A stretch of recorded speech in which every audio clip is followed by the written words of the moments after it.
Hello, hello, hello. Welcome to Tuesday, and it's time for Heart and Mind with Dr. Dina McMillan.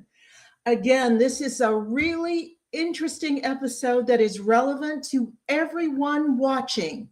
Whatever your lifestyle, political party, affiliations, religious beliefs, this is relevant to us all. And I love doing episodes that are like that.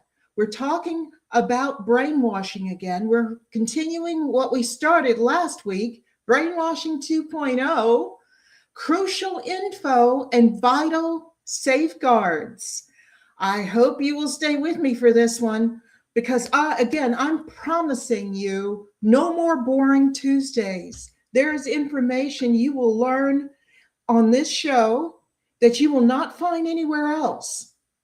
So please join me 8 p.m. Eastern Time, 7 p.m. Central, 6 p.m. Mountain Time, and 5 p.m. in the Pacific. And as you know, I have friends, long-standing friends in Australia where it is Wednesday morning, and many of them join us from Australia. I also have a few friends in the UK who also join us live, even though it is 1 o'clock in the morning in the UK. So my insomniac UK friends often join me as well. Now, why is this show different? Why am I saying this is different? Because I am a social psychologist. Social psychology is the study of power dynamics, how the brain works. We look at how people learn, how they're influenced, persuaded, manipulated, coerced, indoctrinated, and brainwashed.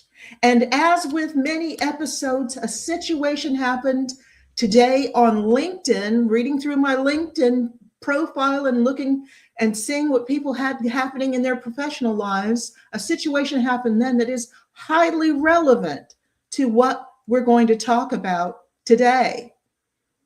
Now, speaking of relevance, here's something else that's relevant to everyone's lives. We all went through the COVID response. We're still suffering the after effects. I lost a huge number of contracts because of COVID and the response that they had with COVID. I'm sure a lot of you lost money, lost friendships, lost family relationships, and a lot of you lost your health. If you took that vaccine, you lost your health. Your health is at risk from now on, or until they figure out a way to completely cleanse that mRNA vaccine out of your system. And no one yet has gone to jail. It is 2026 when I'm filming this episode, and no one has gone to jail for what they did to us during the 2020, 2021, 2022. And I was in Melbourne, Australia during the height of the COVID fiasco, which had the longest, hardest lockdown in the world. I lost money. My mental health was really at risk like everyone else's. Please find out what they did to us. And it's a way of supporting this network who works hard to try to bring you information that some people in power want to hide from you. So go to Amazon and get your own copy of the Pfizer papers, which contains an assessment of the studies that they did while testing the COVID vaccines that were so dreadful that Pfizer went to court to try to hide the results of that data for 75 years. The court said no. So Dr. Naomi Kelly, Naomi Wolf, Amy Kelly, a whole crew of people got together and said, no, we're going to actually decipher this. We're going to decode this and make it accessible to the public who was affected by these policies. So please, please, please get your own copy. Now, today's topic, again, Brainwashing 2.0, crucial information and vital safeguards.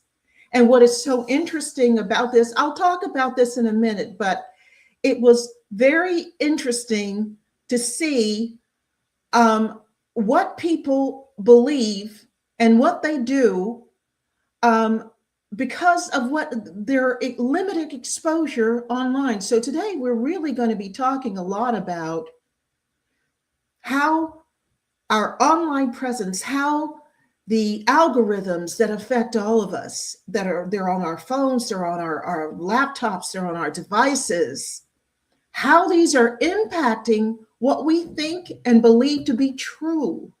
It is absolutely crucial information. Let me go ahead and tell you, I had some women today on LinkedIn talk about a Republican in some state, I just glanced through, who was accused of abusing a child.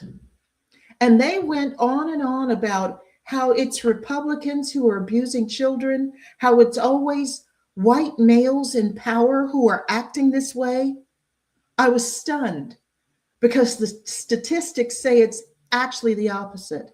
They're much more likely to be Democrat. They're much more likely to be ethnic. And in fact, they're much more likely to be foreign born. But these women are never exposed to that information, so they had no way of knowing. They were so sure of themselves. And one of them, by making that comment about, oh, it's white males that are doing this, I said, that's racist. It's not only incorrect, it's racist. We don't want to replace one type of racism with another type of racism. We have to be smarter than that. And we have to see what's going on. So stay with me. Let me ask you something. When a big IPO hits the market and jumps 30% on day one, who really made the money? Because after 45 years in the markets, here's the truth.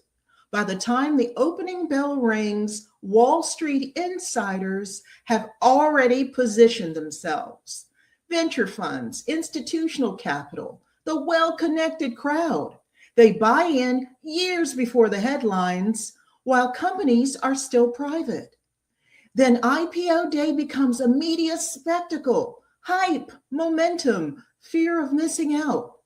And that's not early. That's after early investors have already seen the biggest gains. For decades, access to pre-IPO growth was limited to insiders. That's beginning to change. Today, there are regulated ways for everyday investors to gain exposure before the bell, before the frenzy. If you'd like to learn how it works, go to preIPObackdoor.com.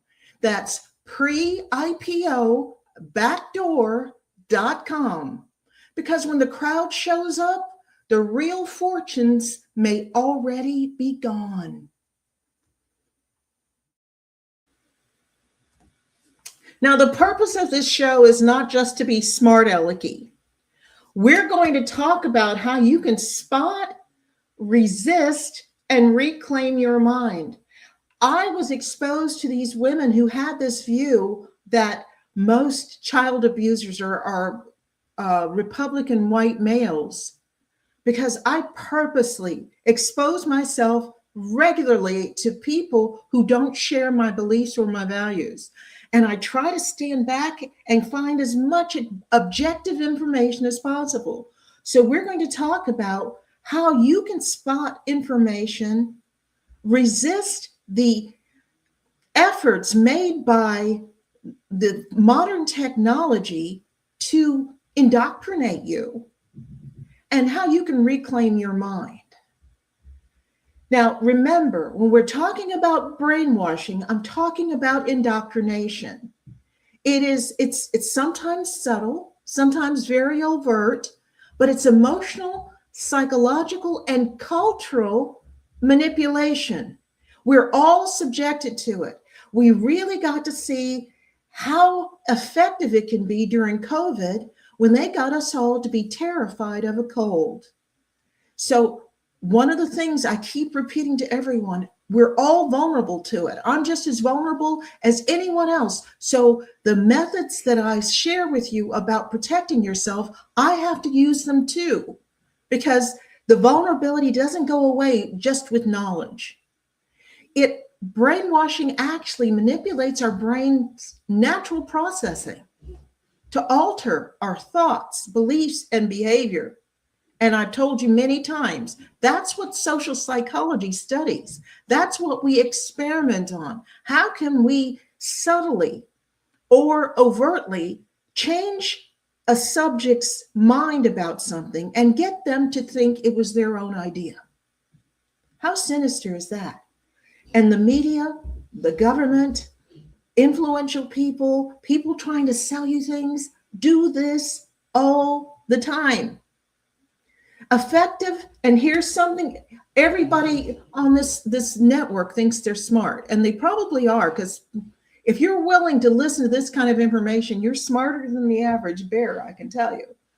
But being intelligent does not save you. You have to have specific knowledge that you put into action, because effective brainwashing bypasses intelligence.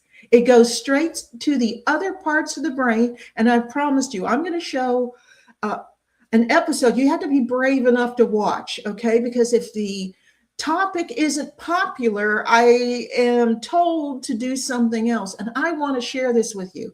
Very accessible information about how our brain works. Just really simple, not anything complicated, just what you need to know, because we have different parts of our brain all operating at the same time. And the part of our brain that problem solves and is language based and has critical thinking, our neocortex. That's not the part of the brain that gets brainwashed.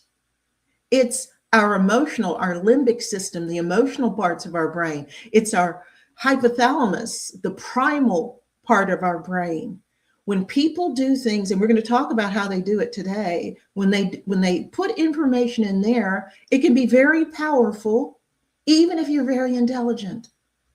But the override will not necessarily be permanent. Let me ask you this. Have you ever had a situation where you promised yourself, I am never going to choose that type of person again. I am never going to make that kind of decision in sales or in investments or whatever. And you were really specific about what the problem was and how to do it better. Yet, when you encountered the situation again, it was as if you never said that to yourself. Other parts of your brain got engaged, your primal drives, you were attracted to the person, or they made you feel really liked or welcomed, or you liked them. So you were willing to do what they wanted. And then later you looked at it and said, what was I thinking? That's how brainwashing works. It just goes around the smart part to the primal drives and the emotions. And that's the reason we're all so vulnerable. Right now, we're watching two global flashpoints unfold at the same time. The takedown of El Mencho has thrown Mexico into chaos, and US-Iran military tensions are escalating faster than anything we've seen in years. Here's what most people don't realize. Every time global instability spikes like this, one asset surges, and it's gold. It happened after 9/11. It happened during the 2008 financial crisis. It happened when Russia invaded Ukraine. And it's happening again right now. There's a new free report called the Global Crisis Playbook that lays out exactly what's going on and what it means for your retirement. It includes a step-by-step guide to moving your retirement into physical gold, tax-free and penalty-free. Plus, a 7-point checklist experts say every retiree should complete before the next crisis hits. You're not going to hear this on the evening news, but if you have a 401k, an IRA, or any retirement savings, this is worth reading. Download it free at cloutgold.com or call 855-803-GOLD to get your copy mailed to you. That's cloutgold.com or call 855-803-GOLD. Now, I should say to you right now, if you were arguing with me in your head, now, first of all, you don't have to keep it in your head. If you're watching this live, if you sign in on any platform on which you're watching this, you can actually make comments or ask questions in real time and we can talk about it. In fact, somebody just signed in right now. Hey, Frank. Frank said almost every day I say to myself, now, why did I do that? Uh-huh. It's because whoever was influencing you was able to circumvent your intellect, your problem solving, and get to a part of your brain that has no filter. The only safeguarding has to be exposure. So we're going to talk about that. But I want my friend Melinda Richards to talk with us. She's joining us in the middle of a busy workday because she believes this topic is really important. So it is Wednesday and it just became autumn in Australia. So I can stop envying her the summer weather. But here's Melinda Richards. She's a successful author, influencer, close friend, and always has great insights. So welcome, Melinda. Hi, Dina. How are you? Sorry, let me turn my phone on silent. Naughty me. How are you? It's good that I just mentioned that we got you in the middle of a busy workday. Oh, no, but this is the topic of the 21st century. I don't care what's happening in my life. I want to talk about this every day and the fact that you're jumping on this and talking about it and you continue to do that, it's just so important. And you know what? I just had a friend this week who's got a way higher IQ than me, like off the scales IQ. But, she fully admits that she was brainwashed during COVID. She actually used those words and she felt manipulated. And she just said to me, how did it happen? And I felt like saying, well, if you watch Dr. Dina McMillan every week, you figure out why. Well, and because none of us are immune, it says you're the ideal subject. And what it is people who are intellectual, academically smart, believe that provides immunity. Sometimes people think, well, I know what manipulation looks like, so that keeps me safe. When I do my unmasking the abuser seminars, workshops, training, I remind people I'm providing you with invaluable information that works. If you pay attention to this and use it in your life, you will not get tricked into an abusive relationship. You will not be brought back into an abusive relationship. You'll be able to spot abusive relationships, romantic and platonic, in your life.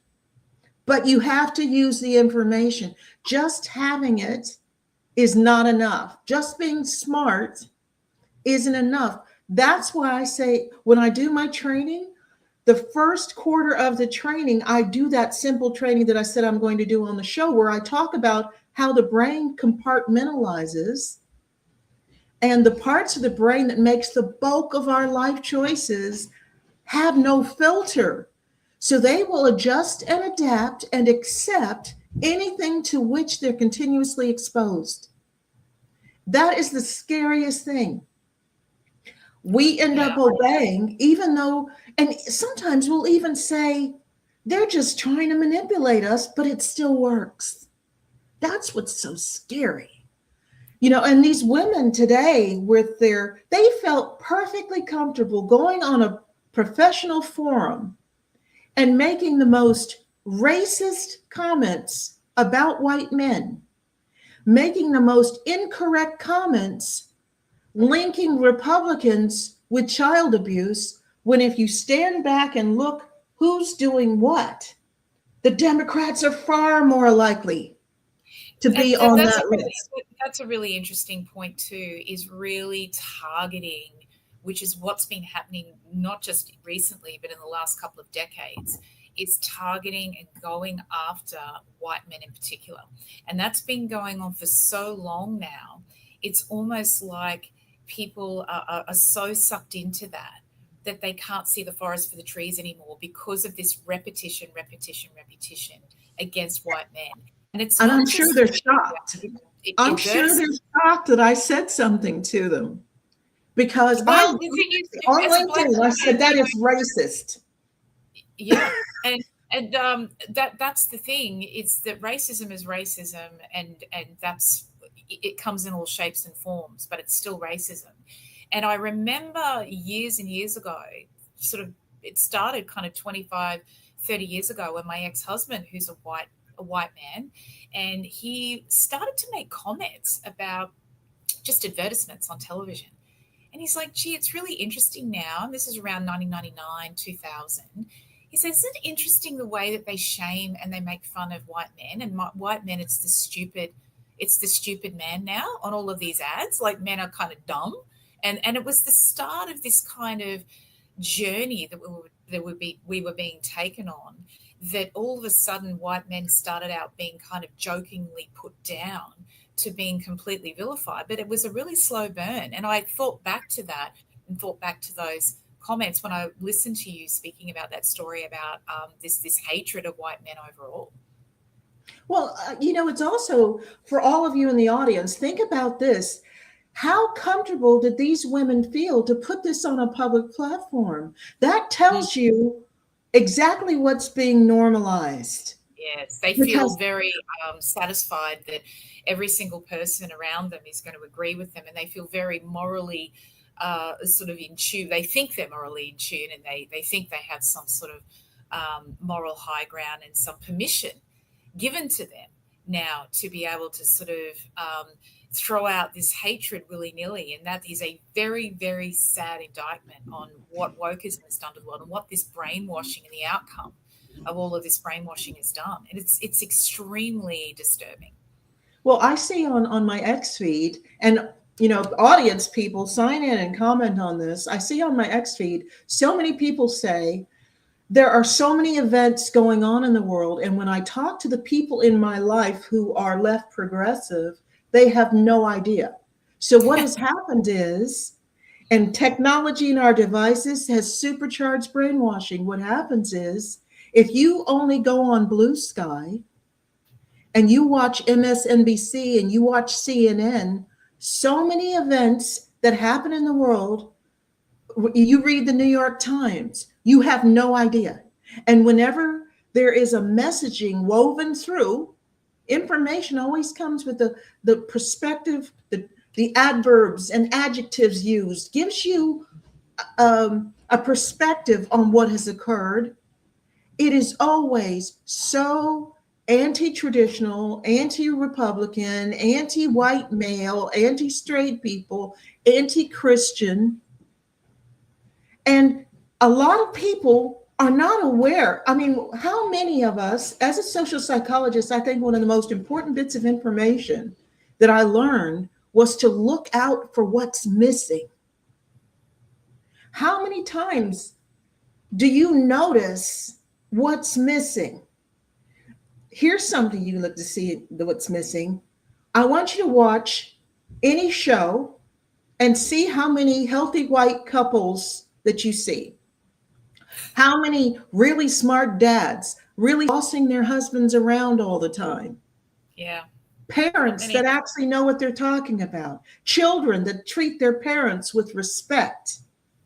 That started to disappear a while ago when my daughter was young. I just noticed that every show targeted to her age group as she was growing up showed young people being smarter than their parents. She's not smarter than me now, but now she knows it. Now she knows it. Please, I didn't start getting in trouble in my own life until I stopped listening to my mom. I also posted something on LinkedIn today as well. For all of you who are in any position to hire people, I want you to recognize that expertise is layered knowledge. So there's a real discrimination against anybody that's 40 years old or older. So what you're doing is removing all the wisdom from your workforce. And I used as an example, Deep Impact film, which you can stream because it's a really good film. Robert Duvall just passed away. But his character is an older astronaut in the film, and they treat him as though he's a relic because he's older. And then when the excrement hits the fan, it is his wisdom, it is his knowledge that allows them to complete their mission. And it was done in a very realistic way. Frank says, I'm like Naomi. Frank's in New York. God bless you, especially here in New York City. You're an evil, racist white man like me if you support conservative values. But if you support leftist values, you're a wonderful person. Well, that's because they keep being told that. They're everything on their devices tells them that. And one thing I resent, can I quickly say I resent? Going on Blue Sky is very challenging because the left has also been taught not to just vehemently disagree with somebody on the right or even in the center. Because I try to be evidence-based. So sometimes I'm in the middle, sometimes I'm conservative. I don't think I ever go left because the left has gone so far, but they will attack me and make things up and lie about me and call me all sorts of racist names because I don't agree with them. I need to be able to be exposed to what the leftists think without suffering for it. I don't attack them. You're going to keep suffering because every time you want to be able to explore, certainly that's my experience and a lot of people's experience, which is why people are so afraid to speak out, is that if you go and try and engage in any kind of, I watch people try and engage in conversations with people that disagree with me on my X feed, and I see a lot of people having the debate, but invariably, every time without fail, the debate starts to deteriorate when the person on the side that disagrees with me and the person that's trying to reinforce something of a conservative or just a common sense or logical nature, invariably, the other person starts to go into the name calling, the abusiveness, because it's like this inability to debate, this inability to put a logical argument forward, or even just acknowledge that, yeah, maybe I'm actually wrong about this. Maybe it's just a total inability to do that. Well, that's one of the reasons, as I said, when I give the keys, I talk about, and you'll see me repeat it today, you have to become comfortable with cognitive dissonance. So when somebody disagrees with you, it's important to be able to say, ooh, I don't believe that. And then stop, take a deep breath and ask them, why do you think that way? If they give you evidence, actually look at it. Unfortunately, it's really hard to do that when it's not done in return. It is hard, but I think that there are definitely some people that I know since 2020 who had a view, and I think now that 5 or 6 years has passed, that reflection and that introspection, there is a little bit more of that going on now, and a little bit of a realization that, well, I've woken up here and that was the jolt that I needed when I look back and watched my behavior in a very extreme circumstance under very extreme conditions. And I think that the only little light at the end of that COVID tunnel has been not only that people have woken up to what the government wants to do and the bigger picture, but I think there's been a lot of people in my life particularly that have turned around and done a little bit more self-reflection that may not have occurred had they not looked back and realized that their behavior was aligned with an extreme narrative and that they didn't question, and that they're questioning it now. And that makes them question themselves, which is a good thing. Well, technology is fighting back. So that's one of the reasons that we have this show, because I'm looking at AI. It's one of the reasons that I make a point to try to look at things that have different values than my own, because that algorithm is making it even worse by only sending you information that agrees with your existing perspective. So it makes you believe not only has it been validated by evidence, because you keep seeing it repeated. And remember, we talked about illusory truth effect. If you keep saying the same words repeated over and over, your brain is going to interpret that as true. Add to that social proof. We tend to believe what we think everybody else believes, which is how left progressive wokeism became so powerful, because they went into the media and in education and they pretended that their views had solid evidence and that most people shared their views. Now, neither thing was true, but it was very good at convincing a whole generation of 2 generations of people. Nettie came on and said she heard COVID, because of its ability to awaken some people to what propaganda looks like when it's being actively used on you. She said she's heard it described as the gift of COVID.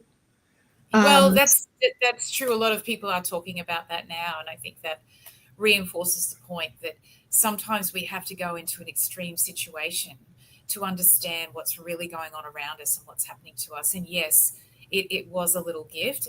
I would prefer that it never happened.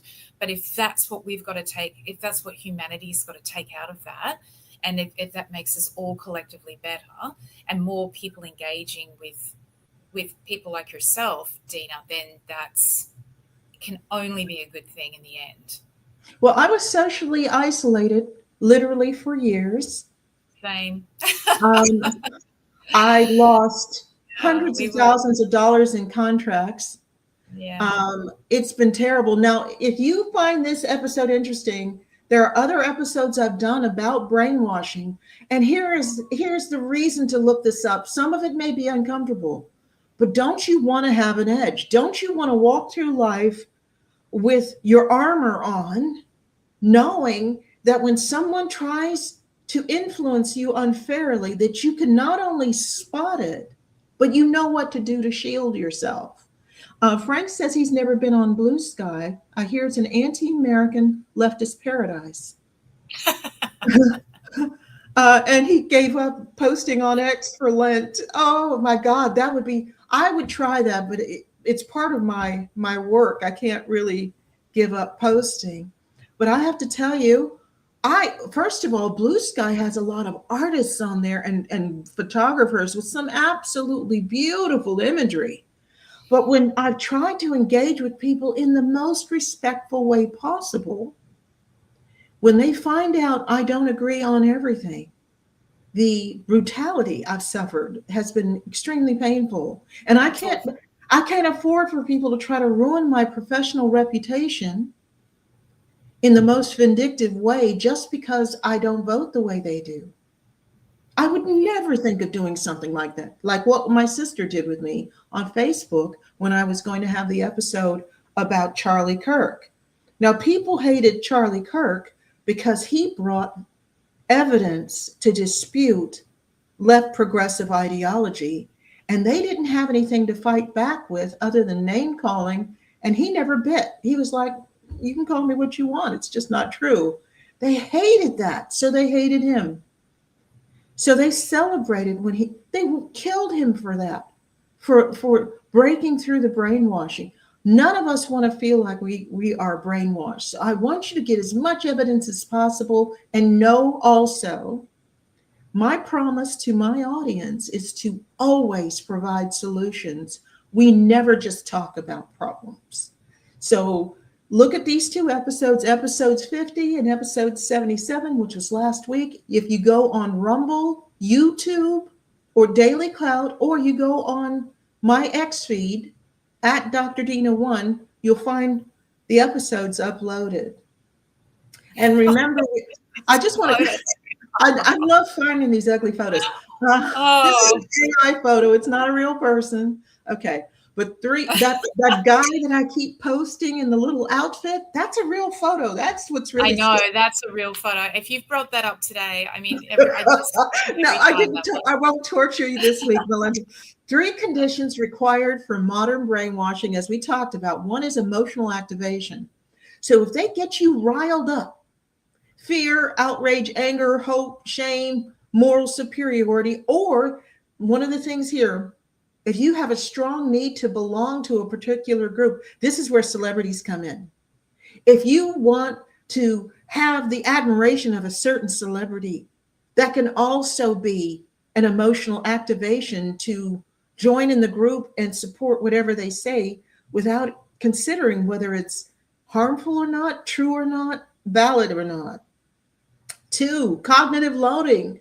Most of us are so overwhelmed with all the stuff in our lives, like Melinda trying to be on the show while she's working, um, that sometimes and we get so much information, that overload and the constant alerts, and everybody trying to get your attention. It's like teaching in a preschool where everybody's trying to get your attention all the time. It can be overwhelming, and it makes you vulnerable to being less discerning when information comes in. You just don't feel like you have time to check out and research whether it's valid or not.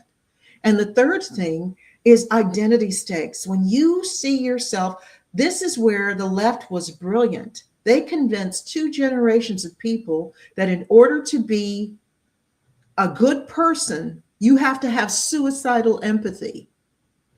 You have to allow criminals, people who hate you, systems and lifestyles that destroy our society. You have to not only accept these, you have to promote and applaud them. And that's what makes you a good person. They convinced generations of people this is true. There's no evidence supporting it. In fact, the real evidence that they suppress says the opposite. But if you're never exposed to that, how would you know? Although I would argue, having worked in various communities, the evidence is right in front of your eyes. But like the invisible gorilla in that experiment, if you're being told, don't pay attention to this, you can see in front of your eyes how dysfunctional certain communities are, how toxic certain structures are, how hateful certain groups are. And it won't really register because you'll feel guilty about even acknowledging it or noticing it, and you'll try to push it to the back of your mind. Well, the interesting part about that too, Dina, is that a lot of people for Western Europe and the UK, and they're putting it out, and some of that stuff's going viral. I picked up one of the memes which talked about the specific increases by country in rapes per, I think it's per 100,000 people, women and girls, not just women, but girls as well. And this kind of dropping the ball on women's safety overall in Western civilization has been a dire outcome of exactly what you've just talked about, an absolutely dire outcome. And, Sweden has had the problem for more than 30 years. Yeah. And what happened is with social media, they stopped being able to successfully hide it in the manner that they did. And I know that when I first went to Sweden, the Swedish women told me point blank what a big problem the third world men were, because Swedish men are taught from the cradle about consent. And I know for myself, you may not know it now, but I used to be a model. So when I went to Sweden, I was cute. Okay. I believe that. And it was Sweden when Sweden was Sweden. So I stuck out like a sore thumb. When I flew back to the States, I was the only person on my flight that didn't have blonde hair, let alone being the person of color. Okay. So I stuck out like anything. So we had a lot of young men that were interested, and they'd look at me. I didn't look back. They'd leave me alone. But I actually had, when I went to Scandinavia, I actually had to threaten Muslim men who, when I told them I'm not interested, going away, they didn't want to take no for an answer. They felt that because I was not part of their group, that they had a right to me. And the Swedish women and the Danish women were telling me about so many problems that they had. Working in New South Wales with New South Wales police. I mean, since the early 2000s, they were talking about all of the women, the white Australian women being sexually harassed and sexually assaulted by third world taxi drivers and then Uber drivers. But they never publicized it. When was the last time you read it in the paper? They're still hiding the statistics. Yeah, I had a friend of mine who actually moved his family to the Gold Coast because he had 4 daughters, and they just all happened genetically to come out with beautiful blonde hair. They were tan, they were in Cronulla Beach, so they, that was their home. And as he was raising them there, he just decided that they weren't safe. And this was about over 20 years ago now. And he decided that he needed to leave his home and bring his daughters to somewhere where he believed that they would be just safe. It was nothing else other than that, just being safe. And I mean, it's really, really hard to believe about that 20 years ago in Australia, but that's exactly what. And so it's a lived experience for many people. It's not about whether you like it or dislike it, or you think it's happening or you don't think it's happening, or you want to call people racist or whatever. At the end of the day, the statistics and the lived experience just doesn't lie. And now that social media has really given this a bigger spotlight, a lot more people are now willing to speak out about it. And I think that willingness to speak out and the understanding that we'd been brainwashed into silence previously, I think that's also a really strong social trend right now, and a good thing that's come out of social media.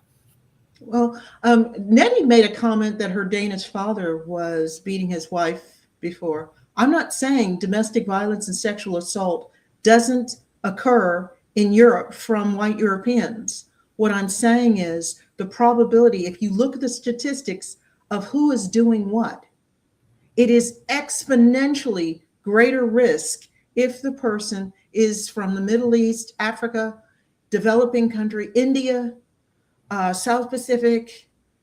There are other cultures. And when you look at religions like, or I would say political philosophies, not religion, like Islam, which within the Quran gives men permission to beat their wives, you're going to have higher levels of abuse. So what happens though is our media is trying, unless you follow a lot of conservatives, there's just so much going on in our world that you would just not know. And I think that that's such dangerous information to hide. So we have so many left progressive women letting these violent criminals out of jail, or not even putting them in jail, because they've been indoctrinated to believe it makes you a good person.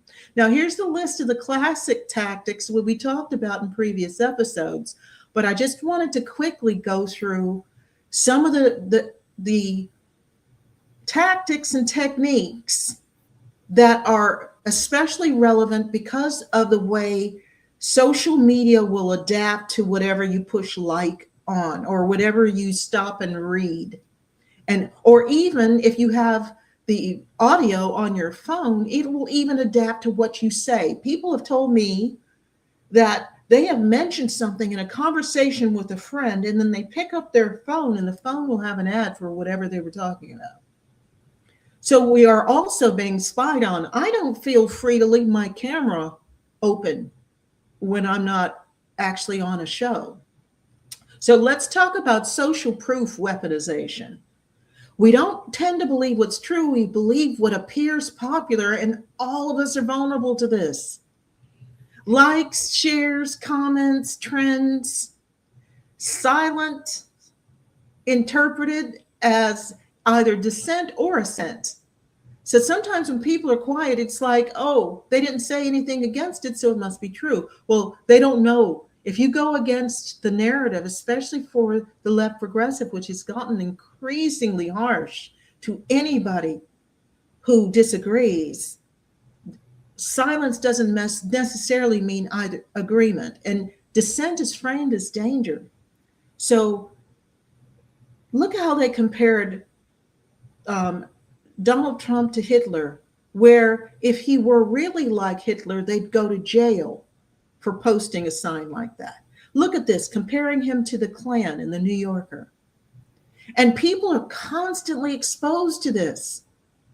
And it's interesting because I would love to do a show and demonstrate to the public. I hope you guys will watch. Show how the left has used the exact same tactics as the Germans to convince their population to hate the Jews. They've used those exact same tactics to get their left progressive people to despise and fear Donald Trump and Trump supporters. Same tactics. So when they're talking about brainwashing and authoritarianism and everything, it's ridiculous. Now, here's how you shield yourself from that social proof weaponization. Pause before aligning with a consensus, even if everybody agrees. Take a deep breath and remember there's a risk there. Who benefits if everybody believes this? And also ask a second question. Let me see the evidence. You know, gaslighting at scale. Oh my God. How many times do people still, when being interviewed, talk about Trump is a rapist, um, talk about the Russia hoax, he was, aligned with Russia, everything that's been so disproved over and over and over again, but because the left doesn't really promote the fact that they said something that wasn't true, the average left progressive person still believes it. Um, and it makes people very confused. So they now have shifting narratives. If you want to talk about shifting narratives, look at how people went from being totally opposed to getting the COVID-19 vaccine when Operation Warp Speed came out and Trump promoted it. It was the worst thing ever. I'll never get that vaccine. When Biden promoted it, all of a sudden, it was the saving of humanity.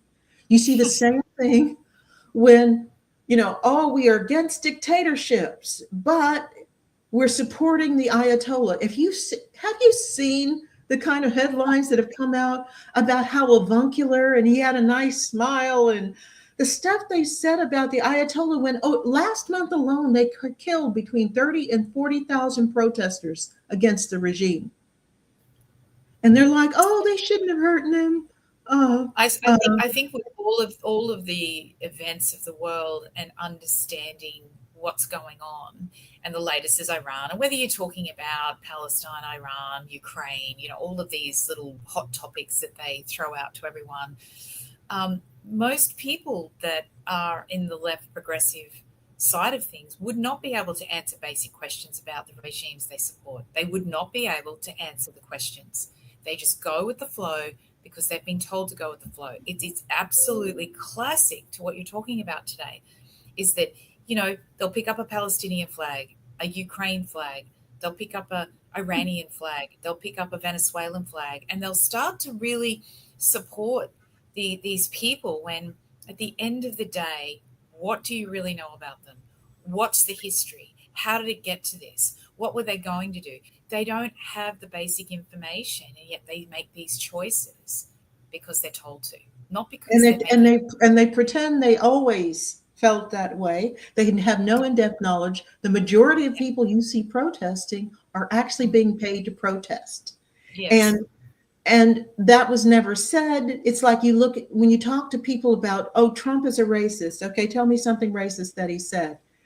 But you have evidence, you have video evidence, you have articles showing how racist Biden was. Yeah. And they just, even if you show it to them, they refuse to believe it. And while we're looking at this, he was deeply against Black people, Joe Biden. All of his life. All of his life. He was never, it was awful to see the comments that he made about Black Americans. It was just awful. I mean, it used to just give me chills, and he got away with it. And some Black Americans still voted for him. And I felt like saying, you see, you are just going with that flow. You just have not done your research. You just have not been listening. You are not observing. You're not critically thinking. If you're brainwashed or if you're going with the flow, you have no ability whatsoever to ask questions and critically think. And that's a really huge problem for society. Well, let me say something that I need to talk about with Naomi. So, Naomi, if you see this show, we need to talk about this, is the reaction of the Black community to dissent. Black people, including the Black people in my own family, get so aggressive and so horrible if you don't agree with everything they say, that the majority of Black people are afraid to ask questions. They're afraid to notice the inconsistencies because the rejection can be very vindictive, aggressive. It can even get violent. So they're so Frank says the same people planning the No Kings rally are upset that a real evil dictator like the Ayatollah is dead. And they even had No Kings rallies in Canada. And Canada is part of the British Commonwealth. And so King Charles is on their money. They have a king. I So know if there's, it was just so. I mean, I just don't think sometimes that people take a step back when they're so dug down and so brainwashed and they're so desperate to belong to a tribe. They kick so many own goals. They humiliate themselves, and I just don't think they take a step back to actually take a look at what they're doing until years later. And I mean, we know that it does happen because of the COVID reflection. But at the time, I mean, could we just kind of not let it happen and maybe ask a couple of questions at the time? Because it's humiliating. It really is. That was just ridiculous. well, also, here's a way of shielding yourself. Start writing down what occurs. Because again, that was never said. They never said that he was a, yes, they did. So here's on my phone. This is the article that was in the New York Times. Look at this. New York Times said this. So start saving and documenting what occurs so that when people say, oh, that never happened, you have evidence that it did. Also, Yeah. start trusting patterns, not someone else's interpretation provided by those with a vested interest. And I say this to conservatives as well. I don't care what side of politics you are on. The information I'm providing is trying to keep both sides safe. But in many ways, our political system right now is like an abusive relationship where both sides, both partners have their faults, but one is a violent abuser that could destroy the whole family. The other person needs to go to some counseling or some, marriage training. And there's just a huge difference in scale between the problems on one side and the other. But don't forget, I am not going to say, please learn this, because if we are walking into situation things thinking our side is correct, we are making the same mistake that the other side is making. We have to keep our brain going, critical thinking. And here's another thing that affects both sides: scarcity and moral urgency. Act now or you're complicit. Some people saying, you have to agree with our side or we're going to reject you totally, trying to get you to make decisions and declare yourself with no time to think. Any kind of delay is framed as harmed or not being committed to the team. Requests for evidence framed as betrayal. This is one of the ways they, and especially on the left, this is what they do. Here's how you shield yourself: refuse urgency that punishes reflections or denies requests for evidence. I would say it is worth it also, even if you don't have time or money, go on YouTube and learn some basics about how to pick apart research to see if it's credible or not. It is very worthwhile. 7 of my 9 years of college, which is university in Australia and England, to all my friends with insomnia. 7 of the 9 years were spent in research analysis, statistical analysis, advanced statistical analysis, so I can read anybody's study. That also is one of the reasons my family is so angry with me, because when they come at me with this stuff, I not only have evidence that disputes it, I can take their evidence and pick it apart. And it's not even hard. There's often just a huge difference between what the methodology indicates and what is in the discussion. The discussion is designed to appease the funders. So it sometimes will say the exact opposite of what the results showed. There's been a lot of insidious, horrible stuff going on for a long time. And think of it this way: that urgency. You know how when you go to buy a car and they get you to try to sign up that day, or you go to a timeshare, one of those timeshare evenings where they try to get you to sign on before you have time to really think whether you can afford it or not. Anytime somebody tries to get you to make a decision right away without giving you time to reflect, they are not doing you a favor. They are trying to control you. stand back, see that as a reason to distance yourself. And Frank says, I can't stand that silence and violence nonsense. Well, the reason they said silence is violence is because they wanted to to frame their violence as self-defense. And the only way you can frame violence as self-defense is if the other person is being violent too. So getting people to buy into, if you are not with me, then you're my enemy and you want me to die.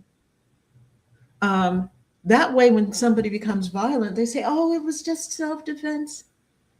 Oh, I call that emotional terrorism when people try to. oh, that's a great term. That's exactly what it is.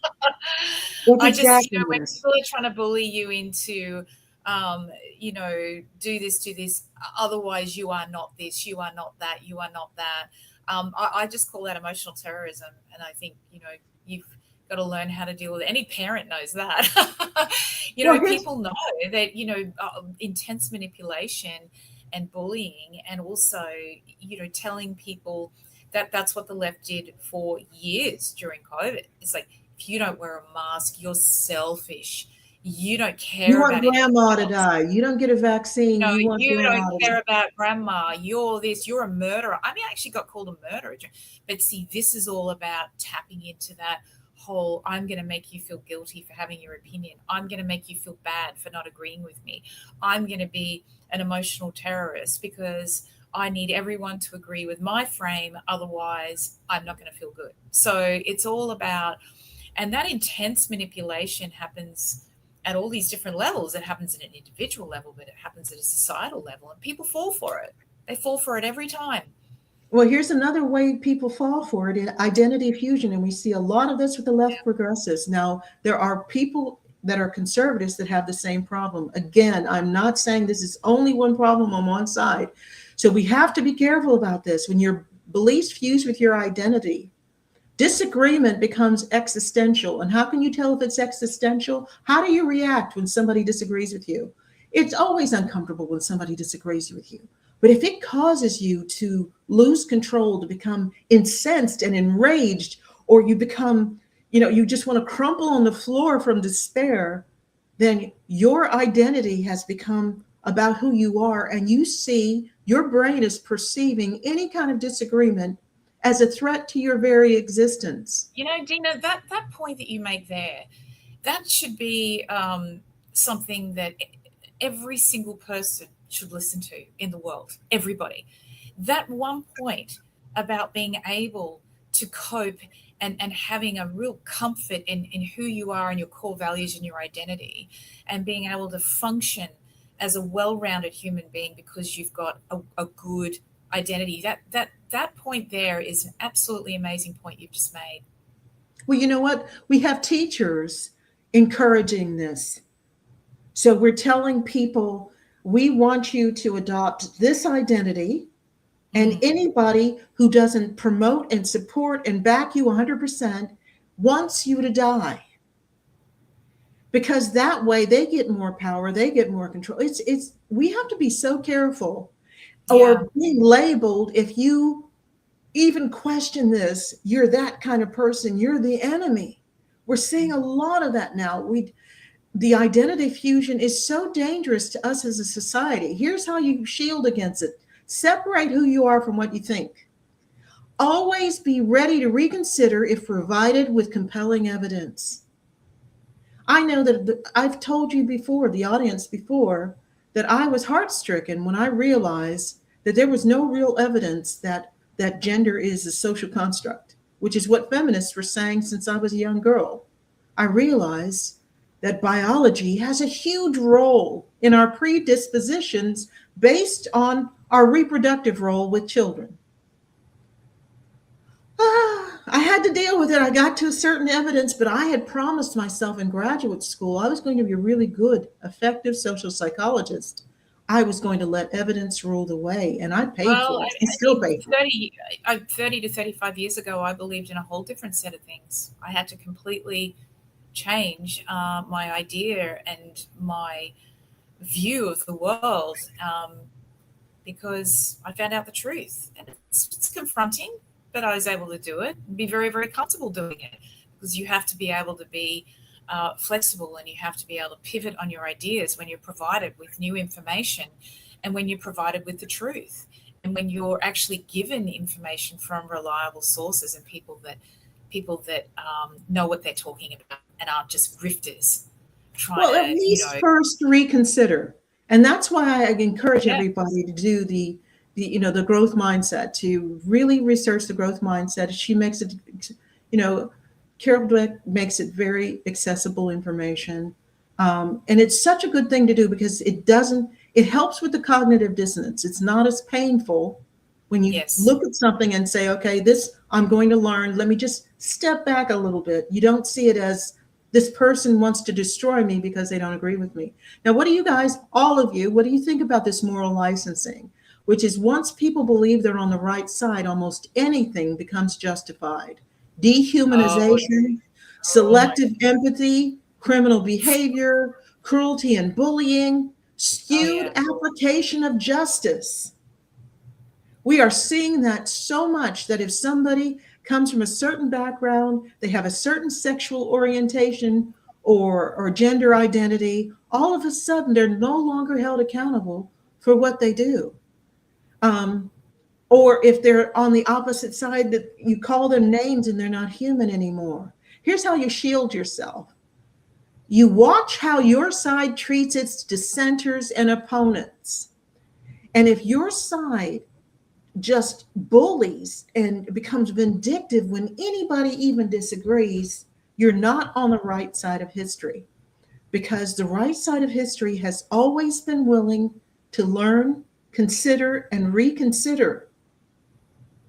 And moral principles have been stable. It's why when you see the statue of justice, she has a blindfold on, because it's supposed to be principle only, not based on identity. Um, Here we go with number 13, algorithmic personalization. Okay, this is something to be scared of. Our messages on all of our devices is being tailored to our fears, desires, values, trauma, identity. And one of the things in small writing, it says here, two people can live in the same place and inhabit entirely different psychological realities. We've been talking about that all episode, that if you are left progressive and or you are conservative, you are exposed to entirely different information about what's going on in the world. And that is really frightening. We all used to have to watch the same news. We all have to interpret the world from the same perspective. Um, Frank says that's right. They think it's okay to assault you if you're a Nazi. By calling people Nazis, that should be illegal, because it does result in someone with a differing view being perceived as an active threat to life and limb. And some people think it justifies violence. So, what we have to all do, everybody that's watching this, shield yourself.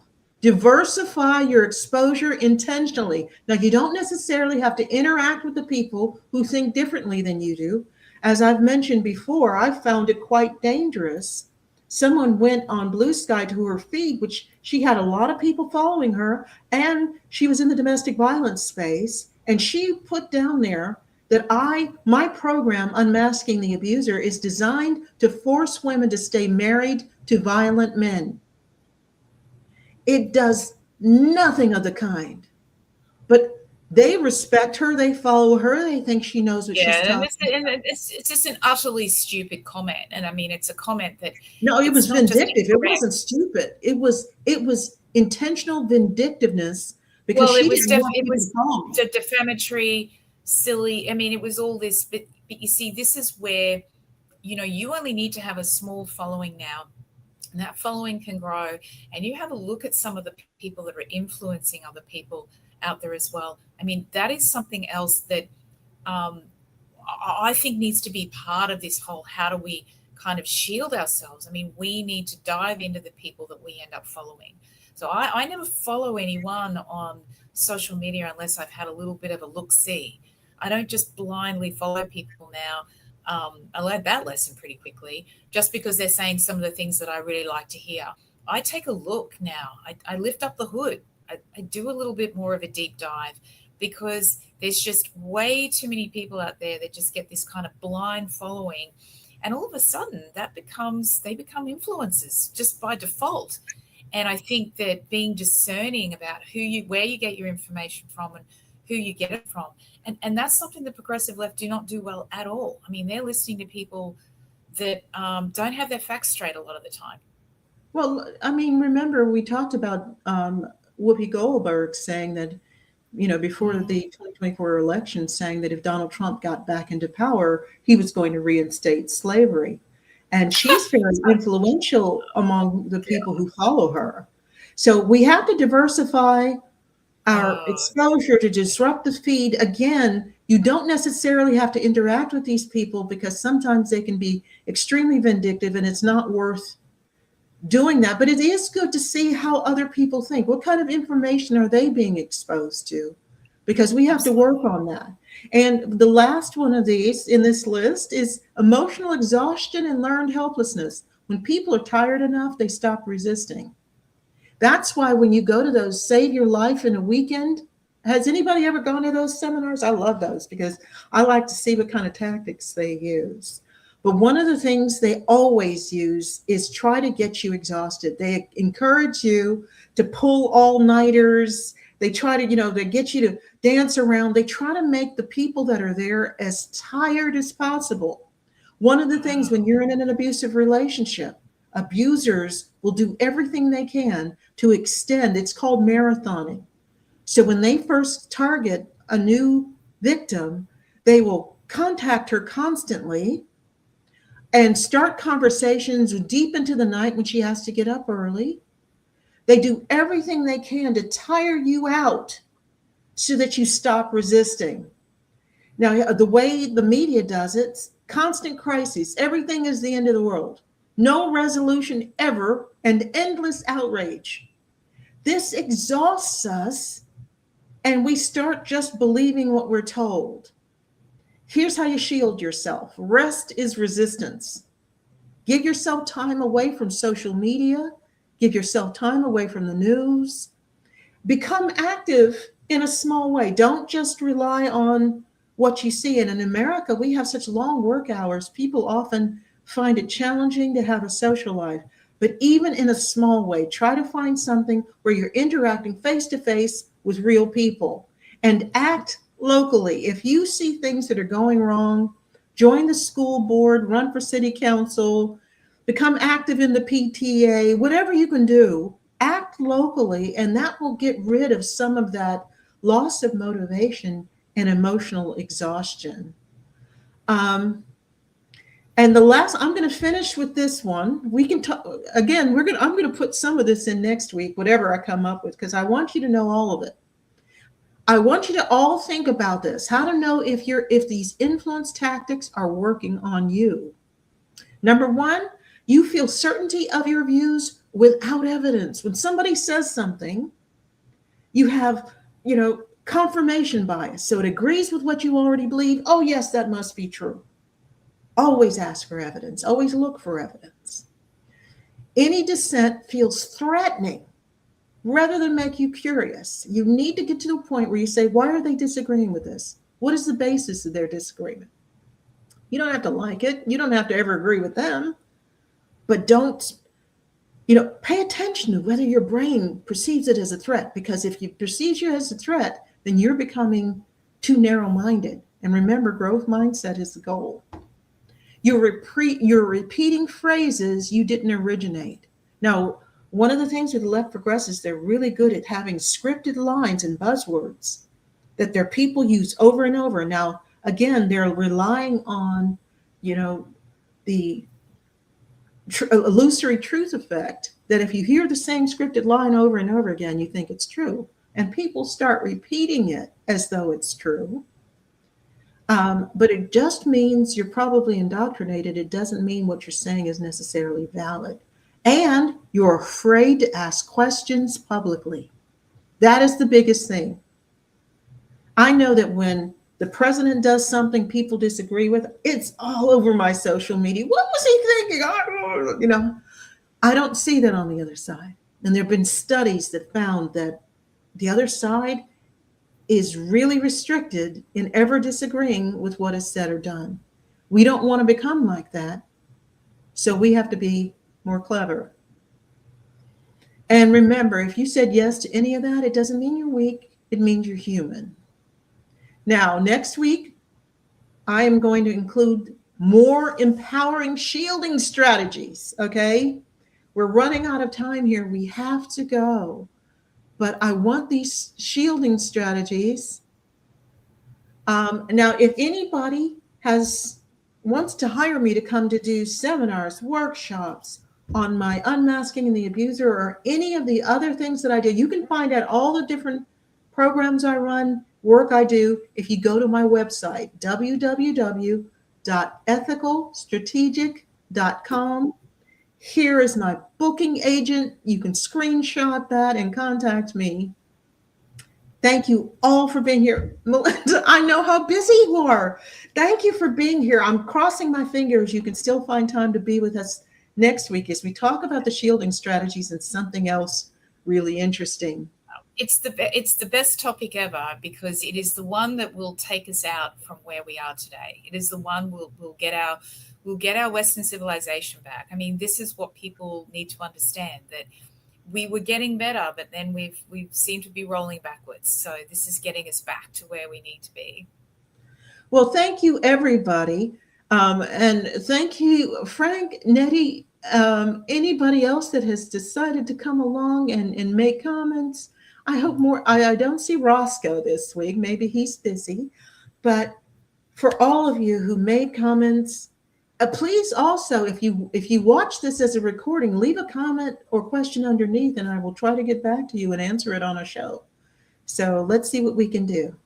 So let me see. It says I have new comments. Frank said, excellent show. Thanks again. And Nettie says, and no more vaccines. Yes, please. I'll see you all again next Tuesday. Thanks for having me. Bye. Bye.